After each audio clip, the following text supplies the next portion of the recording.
किसी American president को हिंदुस्तान के किसी चुने हुए प्रधानमंत्री ने एंडोर्स भी तो नहीं किया है, खुलकर जाकर उनका प्रचार भी तो नहीं किया है, खुलकर जाकर हाथ पकड़ के हाउडी मोदी नमस्ते ट्रंप और अब की बार ट्रंप सरकार भी तो नहीं किया है। इसलिए सवाल पूछे जा रहे हैं। मुझे एक आपत्ति है और उस आपत्ति को मैं यहां पे दर्ज कराना चाहती हूं। इस पैनल में कोई भी बैठकर मुझसे यह नहीं पूछने की हिमाकत कर सकता है कि मैं कहां से हूं। मैं विशुद्ध भारतीय हूं और मैं भारत की आवाज उठाती हूं। किसी की हिम्मत नहीं होनी चाहिए मुझसे यह पूछने की कि मैं किसकी तरफ से हूं। अपनी हैसियत में रह के सब लोग बात करें तो अच्छा रहेगा। मेरी भारतीयता पर कोई सवाल उठाएगा तो फिर बात बिगड़ जाएगी। आपने नहीं टोका इसलिए मैं टोके दे रही हूं। यहां पर जो लोग इकोनॉमिस्ट बने आए हैं वो औनी पौनी बातें कर रहे हैं। अमेरिकन इकोनॉमी में क्या होता है, उनके लोगों पर महंगाई का क्या फर्क पड़ता है, इससे हमें क्या फर्क पड़ता है।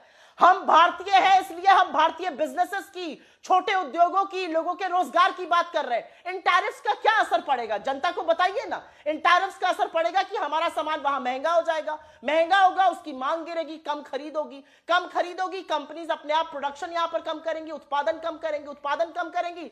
सबसे पहला प्रभाव जो है बेरोजगारी बढ़ेगी, लोगों की नौकरियां जाएंगी, छटनी होगी। तो हमें हिंदुस्तान की चिंता है और एक हिंदुस्तान एक डेमोक्रेटिक देश है और इस डेमोक्रेटिक देश में सवाल पूछना वाजिब है। सवाल पूछना डेमोक्रेसी की आत्मा का सबसे पहला कण है। आप सवाल मत पूछिए, आपको जो वर्क करनी करिए। आप हमारे सवाल पूछने पर कैसे सवाल उठा सकते हैं? आपकी हिम्मत कैसे हुई कहने की मैं कहां से बैटिंग कर रही हूं? मेरा खून अगर निकलेगा ना इस देश के लिए निकलेगा। यहां पर बैठकर आइंदा से और अब कभी और किसी की भारतीयता का सर्टिफिकेट देने की यहां पर कोई कोशिश ना करे। और इसलिए ना करे क्योंकि हमारे पुरखों का खून इस देश की मिट्टी में शामिल है, इस देश के तिरंगे में शामिल है। हाँ। हमारे पुरखों ने इस देश की आजादी के लिए लड़ाई लड़ी है। हमारे पुरखे इस देश के लिए शहीद हुए, बलिदान दिया। हिम्मत कैसे होती है किसी की पूछने की? और अंतिम बात में यहां पर यह कहना चाहती हूं, नया कॉलोनियलिज्म ला देंगे क्या मैडम? तो क्या हम नया कॉलोनियलिज्म ला देंगे क्या?